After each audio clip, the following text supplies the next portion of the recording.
Hey guys, what's up? It's munclesonkey, and we're finally getting started with an updated, up-to-date, in Legacy, all of that QBD guide. So for all of you that have been wondering how to kill QBD with various styles and what gear you should be using and what exactly QBD's combat mechanics are, hopefully I will be able to explain that during this video. But before we get into any of that, of course we have to go over the requirements first because you gotta start somewhere. So first of all, for requirements, the Song of the Depths quest is not technically required. However, QBD's Fire Breath attacks will do 25% less damage if you have completed that quest, and it's a novice quest. It does not take very long, so you really need to do it before you start doing QBD. And then for the actual requirements themselves, if you just want to get started with QBD, you can do it with 80 range or 80 attack using tier 80 weapons, as well as 85 herblore for the super anti-fires, and I would also recommend having 70 prayer.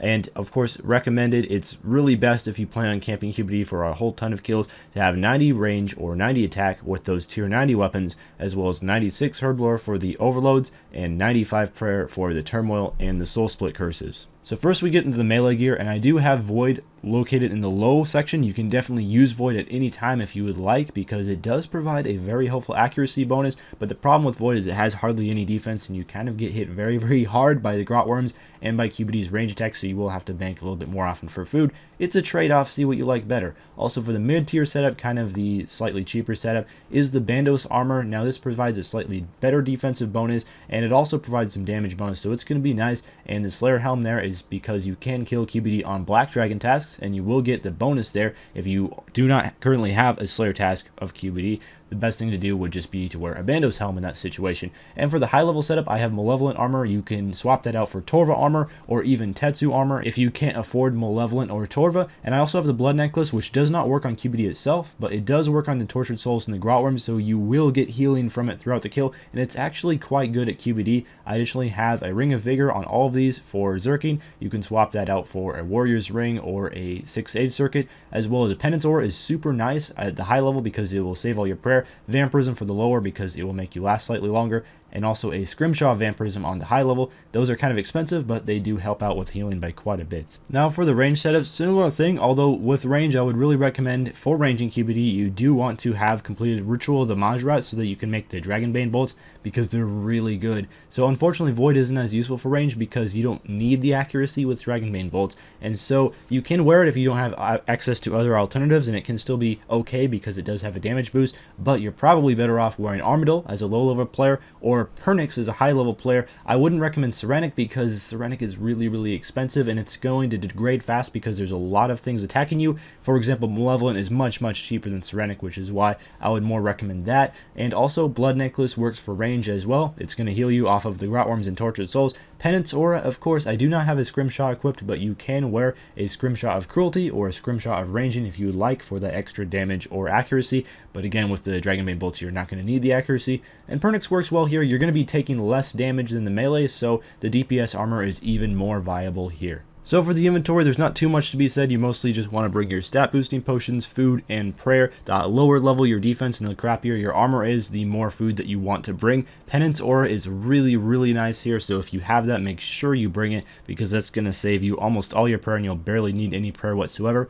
Make sure you bring a Beast of Burden, fill them up with food. And then as you get more and more into QBD, you'll have a better idea of exactly how much prayer you will need versus how much food. Of course, as you go up in level, and if you can soul split most of that health back, you won't need a whole lot, and also QBD does drop rock tails fairly regularly. So the path to get to QBD is quite simple. You just want to go to Port Sarim. Another really great option for banking here is if you have access to player-owned ports and you have the captain's manual so that you can teleport there. That's another very quick option to bank. However, it's not too bad with the lodestone, and she is going to be in a cave just a little bit to the west of the Port Sarim lodestone. If you have 50 agility, you can slide down the shortcut, and I certainly hope you do.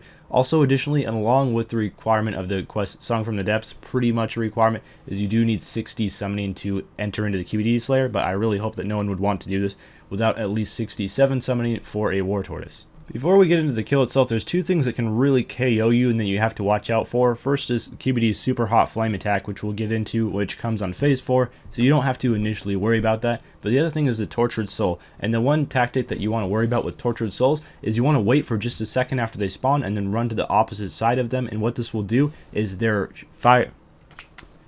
is their ball of damage that they shoot at you will go underneath themselves and damage themselves. That can be really, really nice to take care of the Tortured Souls quite fast. Another thing is if you are meleeing, you can use the Flurry ability on QBD while the Tortured Souls are next to you and kill them very, very easily. Just remember to really watch out for these guys on phase 4, because if you don't have the highest HP level, these things can very easily KO you if you're not watching and you're not making sure that you get some of those damaging attacks to go underneath the Tortured Souls and hit them instead of you.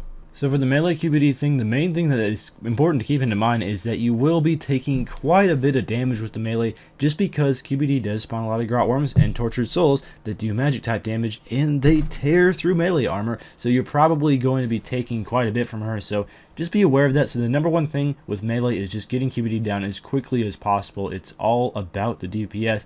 So when you first start off the QBD kill, the first phase, what I'd recommend to do is just build up your adrenaline by using a lot of basic abilities. You can throw in a destroy or an assault, and that will get QBD down quite fast, especially if you have Drygores, Overloads, and Turmoil all combined. Your accuracy should be quite good, and you should not miss very many kills. Also, QBD can spawn those flame walls on the first phase, and what you want to do with those is you can take a step back and then run through them if you're really concerned about your food, or typically what I do is I just tank them. So if you are kind of a higher tier player, I'd recommend just staying in the middle if you are using an ability that is going to be doing a lot of damage, such as Destroyer and Assault. If you're not, then you probably want to take a step back and then run through the flame wall, and it'll either hit you once or it won't hit you at all, depending on what the tick is, and that just means that it's quite easy. Also on phase 2, QBD will start to spawn those Tortured Souls, so you just want to wait a millisecond for them to get into the animation of using their special attack, and then stand one space to the opposite side of where you are and where they're shooting their attack,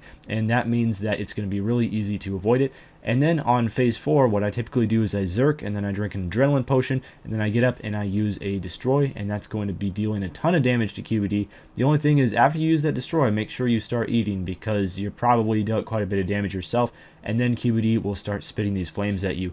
QBD can also spit a super hot flames attack at you, and this will appear in your chat bar, so make sure you're paying attention to that, and if that hits you, it gets dealt a ton of damage, so make sure you run to either the right or the left side of the platform, and then that super hot flames will not deal the full damage. And that's about it for the QBD kill. It's really easy with melee. The only problem is you're going to be hit quite a bit. Now it's time to learn how to range QBD, and what I love about ranging QBD is it's just so easy compared to the melee. You hardly take any damage comparative to what you're taking with melee, at least, and also with the accuracy of the Dragonbane bolts, you just don't miss. Even if you're not on Slayer task, it just makes this task really, really easy if you are doing it for a Slayer task, or if you're camping QBD for money, it also makes it incredibly, incredibly easy. So just like the melee QBD kill, you want to use the first phase to build up your adrenaline, as we will be using Death Swiftness later on in the kill. And then for phases 2 and 3, you want to make sure that you're using the rapid fire and snapshot abilities. You can throw in a snapshot or rapid fire in phase 1 to make it go down a little bit faster.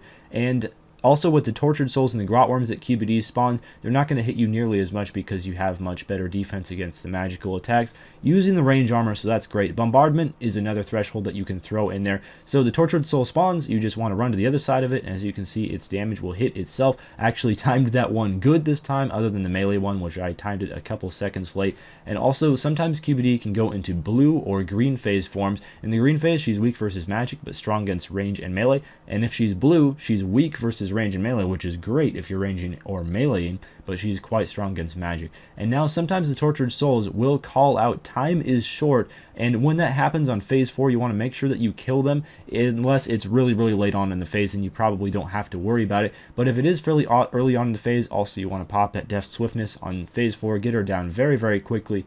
What the Tortured Soul will do if you don't kill him after he starts speaking when he's in the corner of the platform is he will freeze the screen, and QBD can still damage you during the few seconds in which the screen is frozen, but you can't eat, so that can be difficult to deal with. And finally, last but not least, we will be going into a Legacy mode QBD kill, which is a little bit different because typically I would not condone using Legacy mode on bosses. However, for QBD, it works quite well. It's not much slower at all than the typical ways of killing. The main letdown with Legacy is the Soul Split isn't quite as effective because you don't have quite the massive damage output that you are going to be normally. So again, just make sure you're running through those flames for QBD, but you still are able to get her down fairly quickly in Legacy mode. And I know there are some people in the game that do like to use this mode, so if you would like to PVM with this mode and you like to kill QBD without having to use any abilities or anything, and it's really quite easy, almost AFK if you do have some of the higher requirement gear, since QBD will not be doing a whole lot of damage to you, although I wouldn't really recommend AFK in phase 4, but for the first 3 phases it is very, very little attention required,